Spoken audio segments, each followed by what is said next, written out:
¿Cuál iglesia? Capítulo 4. El proceso que Dios realizó para obtener su iglesia, primera parte.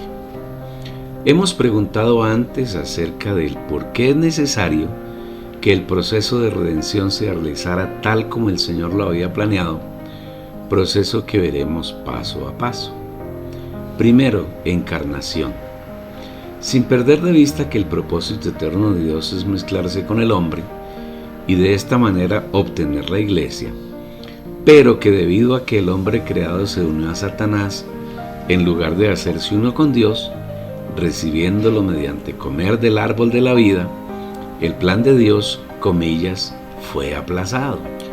A Dios, debido a su naturaleza tan especial y elevada, le era imposible mezclarse con un hombre que estaba lleno de pecado, que era pecador, que estaba lleno de muerte y que se volvió viejo y que convivía con toda clase de inmundicia.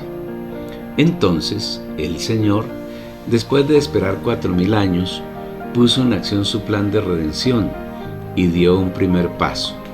Toma a una mujer y engendra en ella a Jesús. Después de 40 semanas de gestación, nace un niño excepcional y único en el universo. Ese niño es Dios mezclado con el hombre.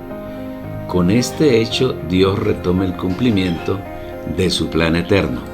Desde ese momento en la tierra, en el universo, hay un hombre que está unido a Dios, mezclado con Él.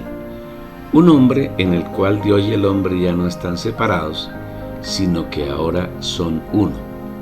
Y el Verbo se hizo carne y fijó tabernáculo entre nosotros, y contemplamos su gloria, gloria como el unigénito Hijo del Padre, lleno de gracia y de realidad.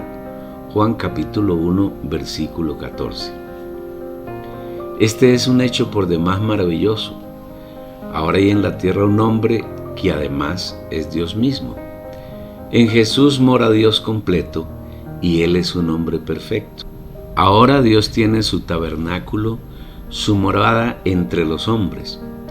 El Señor, a partir de ese momento, no vive solo en los cielos, sino que está aquí, viviendo entre los hombres, con los hombres. En verdad, este hecho es precioso y elevado, y digno de admiración y alabanza. Dios en Jesús trajo su gloria para que nosotros podamos contemplarla, disfrutarla. Cuando Jesús anduvo en carne en esta tierra, era Dios lleno de gloria, de gracia y de realidad, disponible para que nosotros la disfrutásemos. Pero no solo corresponde al pasado, sino que hoy Dios, con su gloria, su gracia y su realidad, están disponibles para nuestro disfrute. Lo que existía desde el principio, lo que hemos oído, lo que hemos visto con nuestros ojos, lo que hemos contemplado y lo que han palpado nuestras manos acerca del Verbo de vida, pues la vida fue manifestada y nosotros la hemos visto y damos testimonio y os anunciamos la vida eterna, la cual estaba con el Padre y se nos manifestó. Lo que hemos visto y oído os proclamamos también a vosotros, para que también vosotros tengáis comunión con nosotros. Y en verdad nuestra comunión es con el Padre y con su Hijo Jesucristo. Primera de Juan, capítulo 1, versículos 1 al 3. Segundo, vivir humano. Después de que Jesús fue gestado, como hemos sido gestados todos los hombres, nació de la misma manera que lo hacemos todos. Su madre María lo crió como a cualquier otro ser humano. Él pasó por todas las etapas de infancia, adolescencia y juventud de la misma manera que pasamos nosotros. Aunque la Biblia no nos habla mucho de su infancia y adolescencia, podemos colegir que Dios, como el Espíritu, llenaba cada día su humanidad, hasta el punto de estar saturada de la esencia y la naturaleza divina, cuando alcanzó este nivel listo para llevar adelante su ministerio público. Y el niño crecía y se fortalecía, y se llenaba de sabiduría, y la gracia de Dios estaba sobre él, Lucas capítulo 2 versículo 40. Cuando llegó a la edad de 30 años, se manifestó públicamente y comenzó esta manifestación bautizándose en el río Jordán por medio de Juan.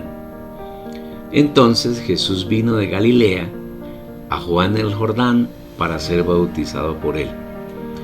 Juan procuraba impedírselo diciendo: yo soy quien necesito ser bautizado por ti, ¿y tú vienes a mí? Pero Jesús respondió y dijo: permítelo por ahora, pues conviene que cumplamos así toda justicia.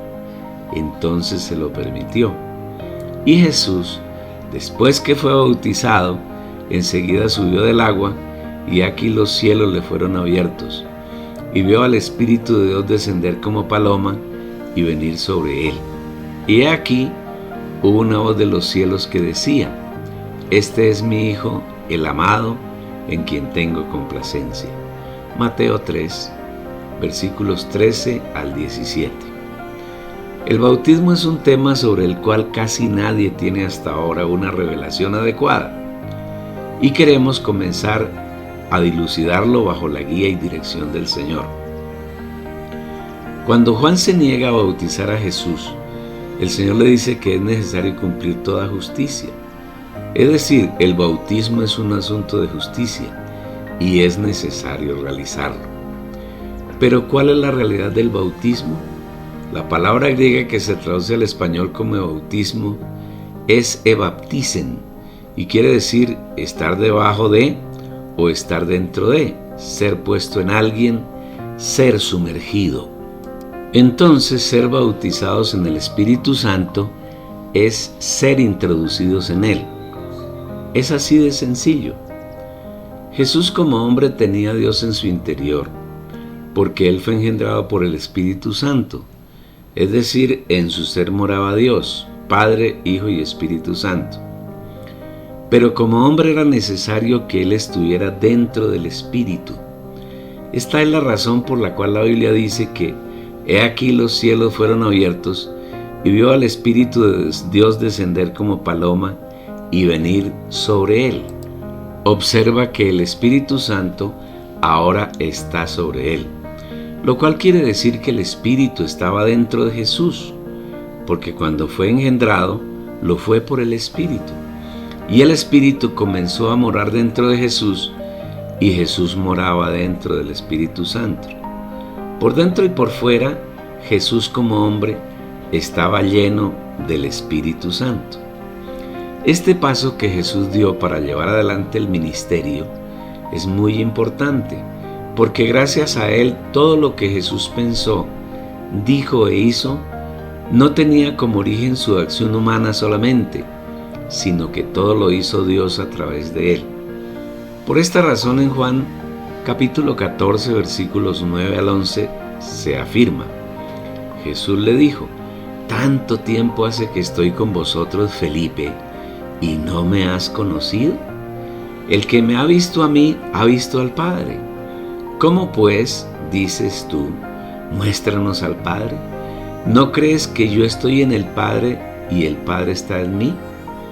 Las palabras que yo hablo, no las hablo por mi propia cuenta, sino que el Padre que permanece en mí, esta frase subrayada, Él hace sus obras. Creedme que yo estoy en el Padre y el Padre está en mí, y si no, creedme por las mismas obras. Observa cuidadosamente cada una de las palabras y las frases de este pasaje. Jesús afirma que Él está en el Padre y el Padre está en Él. La preposición griega usada por la Escritura para en español es eis en griego, y una traducción más apropiada sería dentro de. Esto quiere decir que Jesús está dentro del Padre y el Padre está dentro de Jesús. Los dos son uno. El Padre, el Hijo y el Espíritu Santo son el único Dios. A continuación el Señor Jesús afirma: las palabras que yo os hablo, no las hablo por mi propia cuenta, sino que el Padre que permanece en mí, Él hace sus obras. ¿Quién hace las obras de Jesús? ¿Él o el Padre? Él y el Padre. El Padre en Él y a través de Él, y Él orando en perfecta comunión con el Padre. Él viviendo dentro del Padre. Detente en la frase, el Padre que permanece en mí, Él hace, subrayado, sus obras. Nota que es el Padre quien hace las obras en Jesús. Y recuerda además la afirmación de Jesús en el sentido de que Él y el Padre son uno. Esto es profundo, rico y maravilloso. Es muy importante el vivir humano de Jesús en la tierra, porque Él como hombre nunca pensó, dijo, ni hizo nada, en sus más de 30 años viviendo en carne en la tierra, que no pensara, dijera e hiciera el Padre. Su vivir humano en carne fue una total y absoluta comunión y unión con el Padre. Destacamos este hecho porque nos demuestra que si Jesús como hombre tuvo una vida de completa comunión y agrado para con Dios, nosotros sus hijos podemos vivir una vida similar de agradar en todo al Señor y permitir que Él haga en nosotros sus obras, su voluntad. Es por esto por lo que en el versículo siguiente de Juan 14 se afirma: de cierto os digo, el que en mí cree, las obras que yo hago, Él las hará también, y aún mayores hará, porque yo voy al Padre. Las obras a las que Él se refiere aquí son las obras que el Padre hace en cada uno de nosotros, si se lo permitimos, viviendo en plena y constante comunión con Él en nuestro espíritu. No se trata de obras espectaculares y milagrosas, como sanar enfermos, resucitar muertos y otras tantas que les encanta a los falsos maestros del cristianismo, sino que consiste en Hebreos capítulo 13, versículo 21. Pone énfasis en la frase, haciendo Él en nosotros lo que es agradable delante de Él. Observa que es el Señor quien quiere hacer en nosotros, no nosotros por Él, porque nada de lo que tú y yo hagamos para el Señor es agradable delante de Él, ni cumple su voluntad. Para el Señor es agradable lo que Él hace en nosotros. Para Él es agradable solamente lo que tenemos de Él, no lo que nosotros pretendemos hacer para agradarlo. Esta es la realidad de la iglesia y esta es la iglesia establecida, encabezada y gobernada por Dios. El Dios Padre, Hijo y Espíritu, haciendo sus obras en quien se dispone y le permite orar a diario en su vida para que el Señor pueda crecer en él hasta llevarlo a tener su estatura. Por estas y muchas otras razones, es bien importante el vivir humano de Jesús en la tierra, porque mediante ese vivir nos ha dado ejemplo para que nosotros sigamos sus pisadas y le permitamos que trabaje en nuestro ser hasta llenarlo de su propósito y hacer en nosotros su voluntad. Así como Jesús agradó en todo al Padre, igualmente nosotros podemos y debemos agradarlo, porque hoy vive en nosotros como el Espíritu y hace en nosotros sus obras en la medida en que mantengamos nuestra mente en el Espíritu y le permitamos que llene la totalidad de nuestro corazón. Tercero, muerte. Después de que el Señor Jesús vivió en esta tierra por 30 años, su humanidad llegó a estar totalmente saturada por la naturaleza divina de Dios. Es decir, Él como hombre se mezcló totalmente con Dios y estaba listo para dar un tercer paso en el plan de redención. Fue así como por más de 3 años se manifestó públicamente, demostrando que Él es Dios, porque es Hijo de Dios y como Hijo de Dios tiene la naturaleza divina completa morando en Él, porque en Él habita corporalmente toda la plenitud de la deidad. Colosenses capítulo 2, versículo 9. Debemos tener claridad en el asunto de que Jesús como Hijo de Dios es Dios por la eternidad y que cuando descendió a la tierra y se hizo hombre, conservó su naturaleza divina y su deidad. De lo único que se despojó fue de su gloria, porque la gloria de Dios no puede habitar en medio del hombre lleno de corrupción. Esto lo vemos con mucha claridad en Juan capítulo 17, versículo 5. Ahora pues, Padre, glorifícame tú junto contigo con aquella gloria que tuve contigo antes que el mundo fuese. Ahora el Señor Jesús estaba listo para ir a la muerte. Este es un paso muy importante en el plan de redención y es necesario que pongamos toda nuestra atención para que el Señor pueda revelarse en nuestro espíritu y en nuestra alma podemos conocer la importancia que tiene la muerte de nuestro Señor y qué fue lo que Él hizo mediante ella.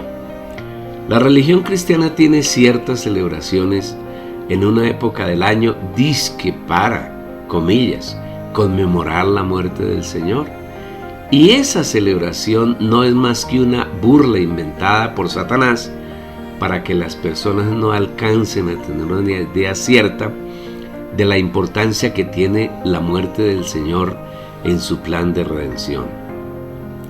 Es así como el catolicismo en sus dos ramas hace desfiles, le hace procesiones con un muñeco untado de pintura roja que según ellos representa la sangre del Señor.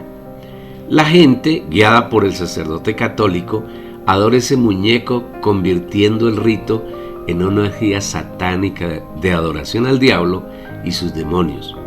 ¿No es esto una burla de la muerte del Señor? Por el lado del protestantismo, aunque no tienen muñecos para desfilar, sí imitan esas celebraciones reuniéndose para hablar un poco de insensateces, aparentemente basadas en la Biblia, y es muy común el llamado sermón de las 7 palabras, que no son más que palabrerías, retóricas sin ninguna revelación, que se convierte también en una burla al hecho maravilloso de la muerte del Señor Jesús. Es por esto por lo que el Señor nos impele a mostrar algunos elementos importantes que envuelven su muerte. Por el hecho de que Dios se hubiera hecho hombre en Jesús, era indispensable que Él muriera. No tenía ninguna posibilidad de que no muriera, porque de la manera que está reservado a los hombres, que mueran una sola vez y después de esto el juicio, Hebreos 9:27.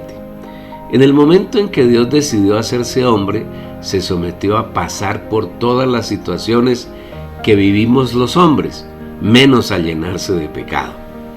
Lógicamente Jesús no tuvo pecado, porque en su humanidad no habitó Satanás.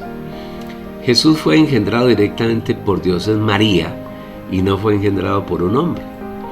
Si hubiese sido engendrado por José, habría recibido la naturaleza pecaminosa, pero él fue engendrado por el Espíritu Santo. Su concepción fue santa, separada completamente del pecado. David afirma que he aquí, en maldad he sido formado y en pecado me concibió mi madre. Salmo 51, versículo 15. Esto no quiere decir de ninguna manera que engendrar un hijo en el matrimonio sea pecado o sea un hecho de maldad. Lo que quiere decir es que en el momento en que un hombre engendra un hijo, ese hijo recibe la naturaleza pecaminosa del papá. No fue así con Jesús, porque él no fue engendrado por ningún hombre. Los varones transmitimos a los hijos la naturaleza pecaminosa. De otro lado, la muerte de Jesús no fue producto del azar o del odio que tenían los judíos por él o de la prepotencia de los gentiles representados en este caso por los romanos, sino que la muerte de Jesús había sido planeada por Dios desde la eternidad. Sino con la sangre preciosa de Cristo, como la de un cordero sin mancha y sin contaminación, ya destinado desde antes de la fundación del mundo, pero manifestado en los postreros tiempos por amor de vosotros. Primera de Pedro 1, versículos 19 y 20. Dios no hace planes vacíos y sin sentido, sino que en cada una de sus acciones Él tiene un propósito. Es decir, todas las cosas que el Señor hace tienen sus propósitos, y vamos a indagar por algunos de los muchos que Él tuvo en la muerte de su Hijo. 3.1. Destruyó al diablo. Desde el momento que el lucero hijo de la mañana se rebeló contra su creador, se convirtió en enemigo y adversario de Dios, y siempre se ha propuesto oponerse y dañar el plan de Dios. Por eso, cuando se dio cuenta de que Dios había creado al hombre y que tenía como propósito principal morar en él, en Génesis 3, el diablo en forma de serpiente atrajo a Eva y por medio de ella a Adán, y los indujo a que comieran del árbol de la ciencia del bien y del mal, árbol que es la corporificación de Satanás y que representa el pecado. Entonces el Señor determinó por medio de su muerte destruir a Satanás. Así que, por cuanto los hijos son participantes de sangre y carne, de igual manera Él participó también de lo mismo, para destruir por medio de la muerte al que tiene el imperio de la muerte, esto es al diablo. Hebreos capítulo 2, versículo 14. Ponga mucho cuidado a las palabras y las frases contenidas en este versículo. Cuando Dios fue concebido en el vientre de María, tomó carne y sangre, lo mismo que nosotros. Pero ese hecho tiene un objetivo muy importante: morir. Y por medio de la muerte, destruir al diablo, quien es el emperador de la muerte. Mediante la muerte de Jesús, Satanás fue destruido. Y al ser destruido ya no puede operar más en nosotros. En las iglesias cristianas contemporáneas, que son las iglesias de los hombres, le dan mucha importancia a Satanás. Los feligreses confiesan que Satanás los ataca, los estorba, les habla, los impide, los tienta y le dan otras tantas glorificaciones al enemigo de Dios, y no se dan cuenta que ese perverso fue destruido en la cruz del Señor y ahora nada puede hacer contra nosotros, los hijos de Dios, porque ya fue aniquilado. Es verdad que Él ataca a las gentes que están en el mundo, porque ellas están bajo su dominio. Sabemos que somos de Dios y el mundo entero está bajo el maligno. Primera de Juan capítulo 5 versículos 10 y 9. Espero que tú, querido hermano, logres captar la diferencia entre ser de Dios y ser del mundo. Nosotros, quienes fuimos escogidos por el Señor antes de la fundación del mundo, somos de Dios, no somos del mundo. Y por esa razón, Satanás para nosotros está destruido, porque el Señor lo destruyó con su muerte, mientras que las personas que están en el mundo viven bajo el gobierno de Satanás. El diablo no puede atacarnos porque somos de Dios, y para nosotros está completamente destruido y nosotros estamos escondidos en Dios. Porque habéis muerto y vuestra vida está escondida con Cristo en Dios. Colosenses capítulo 3 versículo 3. Si Satanás nos busca, no puede encontrarnos porque estamos escondidos en Dios y el Señor sí que nos esconde bien. Si tú eres atacado por Satanás, dudo que hayas nacido de nuevo, que seas un hijo de Dios, y en ese caso estás en el mundo y el mundo entero está postrado bajo Satanás. 3.2. Anuló y acabó el pecado. Cuando Adán y Eva comieron del fruto del árbol de la ciencia del bien y del mal, recibieron en ellos el pecado. El pecado es la naturaleza satánica y está tipificado en Génesis por el fruto del árbol de la ciencia del bien y del mal. Del árbol de la ciencia, conocimiento, del bien y del mal, no comerás, porque en el día que comieres de él, de seguro morirás. Génesis 2, versículo 17. Observa que en este versículo la consecuencia de comer del árbol de la ciencia del bien y del mal es la muerte, y compáralo con Romanos 5, versículo 12. Por tanto, como el pecado entró en el mundo por medio de un hombre, y por medio del pecado la muerte, y así la muerte pasó a todos los hombres, por cuanto todos pecaron. Estos dos versículos tienen un resultado común: la muerte.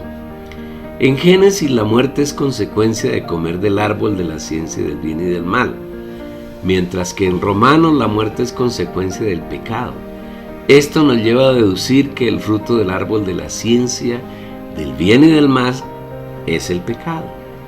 ¿Pero qué es el pecado? Leamos 1 Juan 3, versículo 8. El que practica el pecado es del diablo, porque el diablo peca desde el principio. Y Juan 8:44, vosotros sois de vuestro padre el diablo, y los deseos de vuestro padre queréis hacer. Él ha sido homicida desde el principio y no ha permanecido en la verdad, porque no hay verdad en él. Cuando habla mentira, de lo suyo habla, porque es mentiroso y padre de mentira. El primer versículo dice que el diablo peca desde el principio. ¿Por qué peca? Porque es su naturaleza. El pecado es la naturaleza de Satanás. El segundo versículo afirma que el diablo no puede hablar nada que no sea mentira, porque su naturaleza es mentirosa. Esto nos lleva a concluir que el pecado es la naturaleza satánica. Entonces, cuando Adán y Eva comieron del fruto del árbol de la ciencia del bien y del mal, en verdad introdujeron en ellos la naturaleza pecaminosa, la naturaleza de Satanás, el pecado, y se constituyeron pecadores. Esa herencia pecaminosa se transmitió desde Adán hasta nosotros, y todos fuimos constituidos pecadores. ¿Qué hace el pecado en los hombres? Para responder, leamos Romanos capítulo 7, versículos 15 al 17 y versículo 23. De manera que ya no soy yo quien obra aquello, sino el pecado que mora en mí. Pues yo sé que en mí, esto es en mi carne, no mora el bien. Porque el querer el bien está en mí, pero no el hacerlo. Pero veo otra ley en mis miembros que está en guerra contra la ley de mi mente y que me lleva cautivo a la ley del pecado que está en mis miembros. Porque no hago el bien que quiero, sino el mal que no quiero, eso practico. La Biblia dice que el pecado mora en el hombre y mora en los miembros de los seres humanos, con el fin de esclavizarlos, de obligarlos a hacer lo que el hombre, no lo que el hombre quiere, sino lo que no quiere hacer. En otras palabras, el pecado obliga al hombre a hacer lo que el pecado quiere. Esto nos lleva a deducir que el pecado es una ley, una persona que está en los seres humanos, un poder muy grande que los cautiva, los obliga a hacer las cosas que ellos no quieren. En palabras sencillas, el pecado que mora en los hombres los obliga a cometer pecados, los constituye pecadores. El pecado esclaviza al hombre y no le permite relacionarse con Dios, y por esa razón era necesario que Jesús, mediante su muerte, destruyera el pecado en la cruz. Y Él lo destruyó, lo aniquiló completamente. ¿En qué momento el Señor Jesús destruyó el pecado? Veamos en la palabra de Dios. Y desde la hora sexta hubo tinieblas sobre toda la tierra hasta la hora novena. Cerca de la hora novena, Jesús clamó a gran voz diciendo: Elí, Elí, lama sabactani. Esto es: Dios mío, ¿por qué me has desamparado? Jesús estuvo en la cruz durante 6 horas, desde la hora tercera, 9 de la mañana, hasta la hora novena, 3 de la tarde. Cuando vino la hora sexta, 12 del mediodía, la tierra se llenó de tinieblas, y esas tinieblas permanecieron hasta la hora novena. En ese lapso el Señor reclamó de Dios que lo había abandonado. ¿Por qué Dios lo abandonó? Porque en la carne de Jesús fue puesto el pecado, la naturaleza de Satanás, para que fuera muerto junto con la carne de pecado, que en ese momento era la carne de Jesús. Porque lo que la ley no pudo hacer por cuenta era débil por la carne, Dios, enviando a su Hijo en semejanza de carne de pecado, y en cuanto al pecado, condenó al pecado en la carne. Romanos capítulo 8, versículo 3. La ley, debido a su debilidad, no pudo vencer al pecado, más bien lo hizo manifiesto. Lee detenidamente Romanos 7 y allí encontrarás más revelación sobre el tema. Como la ley no pudo vencer al pecado, Dios entonces, en su Hijo, tomó carne en semejanza de pecado y mediante su muerte condenó, eliminó, anuló, quitó el pecado. Ahí se cumplió lo que había anunciado Juan el Bautista. He aquí el Cordero de Dios que quita el pecado del mundo. Juan capítulo 1 versículo 29. Y lo corroboramos con las palabras de 2 Corintios 5 versículo 21. Al que no conoció pecado, por nosotros lo hizo pecado, para que nosotros viniésemos a hacer justicia de Dios en él. ¿Y qué importancia tiene este hecho para nosotros? Mucha. Porque para nosotros, los hijos de Dios, el pecado ya no existe. Fue eliminado, anulado, quitado por el Señor Jesús en la cruz. Si antes fuimos pecadores, ya no somos. Ahora somos santos. Si tú, apreciado hermano, confiesas que eres un pecador y eres una persona regenerada, estás haciendo vana la muerte del Señor Jesús. La cruz no ha logrado ningún efecto en ti. Lamentablemente, casi todos los cristianos se confiesan pecadores, incluidos los hijos genuinos de Dios que se encuentran entre ellos, porque les falta revelación, visión y realidad de la excelsa obra del Señor Jesús en la cruz, obra que hizo exclusivamente para nosotros, sus hijos. Preguntarás que si esto es verdad, ¿por qué todavía cometes pecados? Y te digo honestamente que si aún pecas, no eres hijo de Dios, no has sido regenerado, no has nacido de nuevo, porque todo aquel que permanece en él, subrayado, no peca. Todo aquel que peca no le ha visto ni le ha conocido. El que practica el pecado es del diablo, porque el diablo peca desde el principio. Todo aquel que es nacido de Dios, subrayado, no practica el pecado, porque, subrayado, la simiente de Dios permanece en él y no puede pecar, porque es nacido de Dios. Primera de Juan capítulo 3 versículos 6, 8 y 9. La palabra es muy clara y contundente en relación con el pecado. Para nosotros, los hijos de Dios, el pecado es historia muy lejana. Ya no somos pecadores, somos santos, somos hijos de Dios. No podemos pecar porque la simiente de Dios permanece en nosotros. No coman más cuentos religiosos. Si somos hijos de Dios, el pecado no se enseñorea de nosotros porque ha muerto y nosotros ahora vivimos bajo la ley del Espíritu de vida. Porque la ley del Espíritu de vida me ha librado en Cristo Jesús de la ley del pecado y de la muerte. Romanos capítulo 8, versículo 2. No le creas a quien escribe este libro. Créele al Señor y a su palabra. Aún más, sabiendo esto, que nuestro viejo hombre fue crucificado juntamente con él, para que, subrayado, el cuerpo de pecado sea anulado, a fin de que no sirvamos más al pecado como esclavos. Porque el que ha muerto ha sido justificado del pecado. Así también vosotros, considerados muertos al pecado, pero vivos para Dios en Cristo Jesús. No reine pues el pecado en vuestro cuerpo mortal, de modo que obedezcáis a las concupiscencias del cuerpo, ni tampoco presentéis vuestros miembros al pecado como armas de injusticia, sino presentaos vosotros mismos a Dios como vivos de entre los muertos, y vuestros miembros a Dios como armas de justicia. Porque, subrayado, el pecado no se enseñoreará de vosotros, pues no estáis bajo la ley, sino bajo la gracia. Y, subrayado, libertados del pecado, fuisteis hechos esclavos de la justicia. Mas ahora que habéis sido libertados del pecado, subrayado eso, y hechos esclavos de Dios, tenéis por vuestro fruto la santificación y como fin la vida eterna.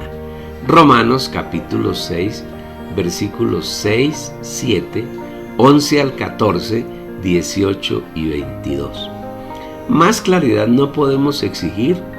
El Señor, mediante su muerte, nos ha librado del pecado. Ya no somos pecadores, ahora somos santos. Y cada día el Señor nos santifica más hasta hacernos iguales a Él en santidad. A pesar de toda esta palabra que el Señor nos brinda, podrás argumentar con 1 Juan 1:8 que dice: si decimos que no tenemos pecado, nos engañamos a nosotros mismos y la verdad no está en nosotros. Y es un buen argumento. Aparentemente este versículo afirma que aun siendo hijos de Dios somos pecadores y seguimos pecando. No cometas el error del cristianismo de tomar un versículo, aislarlo y hacer una doctrina que consideras infalible, engañándote a ti mismo y engañando a otros. Es necesario en cada ocasión observar el contexto que generalmente se encuentra en los versículos anteriores y en los posteriores. Veamos entonces el versículo 7. Pero si andamos en luz como Él está en luz, tenemos comunión unos con otros, y la sangre de Jesús su Hijo nos limpia de todo pecado. Si eres una persona escogida por el Señor desde antes de la fundación del mundo, y en el tiempo fuiste llamado por el Señor y regenerado, debes andar en luz. Las tinieblas pasaron, ahora podemos vivir en el trono de Dios y vivir en su luz, y eso es suficiente para que seamos limpios de todo pecado. El versículo 9. Si confesamos nuestros pecados, Él es fiel y justo para perdonarnos nuestros pecados y limpiarnos de toda injusticia. Si nuestro vivir es en luz, como debe ser, la luz nos alumbra para ver cómo está nuestra situación frente al Señor, y luego que confesamos, somos limpios de cualquier falta y lo somos para siempre. Terminemos con el versículo 10. Si decimos que no hemos pecado, le hacemos a Él mentiroso y su palabra no está en nosotros. Observa bien el tiempo del verbo, es pasado. Claro que fuimos pecadores, que vivimos en un tiempo lleno de pecado, y negarlo sería como decir que el Señor es mentiroso y su palabra estaría lejos de nosotros. Atiéndelo a lo que el Espíritu nos dice en Efesios 2, versículos 1 al 6. Vosotros estabais muertos en vuestros delitos y pecados, en los cuales, subrayado, anduvisteis en otro tiempo, siguiendo la corriente de este mundo, conforme al príncipe de la potestad del aire, el espíritu que ahora opera en los hijos de desobediencia, entre los cuales también, subrayado, todos nosotros nos conducíamos en otro tiempo, en los deseos de nuestra carne, haciendo la voluntad de la carne y de los pensamientos, y, subrayado, éramos por naturaleza hijos de ira, lo mismo que los demás. Pero Dios, que es rico en misericordia, por su gran amor con que nos amó, aun estando nosotros muertos en delitos, nos dio vida juntamente con Cristo. Subrayado esta última frase: por gracia habéis sido salvos. Y, subrayado, juntamente con Él nos resucitó y asimismo nos hizo sentar en los lugares celestiales en Cristo Jesús. Una vez más, ponle atención al tiempo de los verbos. Estábamos muertos, corresponde al pasado. Anduvimos, es pasado. Nuestro andar era conforme a Satanás. Nos conducíamos, también es pretérito, indicando que es cosa del pasado. Otro verbo que hay en el pasaje es éramos, también se relaciona con el pasado. Además, el hecho de que Dios nos haya amado y nos haya dado vida juntamente con Cristo, y nos haya resucitado con Cristo, y nos haya sentado en lugares celestiales en Cristo Jesús, corresponde al pasado. Es decir, son hechos consumados e irreversibles. De ninguna manera Dios sentaría pecadores en lugares celestiales en Cristo. Él ha eliminado el pecado y ha limpiado nuestros pecados. Ahora somos santos, somos justos, estamos llenos de vida, tenemos sus atributos y sus virtudes. y los estamos disfrutando. Ya no somos pecadores. Por favor, créelo. Concluimos aquí este recorrido por el capítulo 4. Maravilloso, ¿verdad? Mucha riqueza. Riqueza que necesitan disfrutar tus parientes, tus amigos, tus conocidos, tu esposa, tu marido, tus hijos, tus primos, bueno, toda tu familia necesita disfrutar esto. Mire, envíales el link, envíales la dirección de la página y ellos podrán disfrutar lo mismo que tú estás disfrutando. Y no te pierdas el siguiente capítulo, que seguimos hablando de la obra preciosa que el Señor realizó para obtener su iglesia. www.las-primicias.com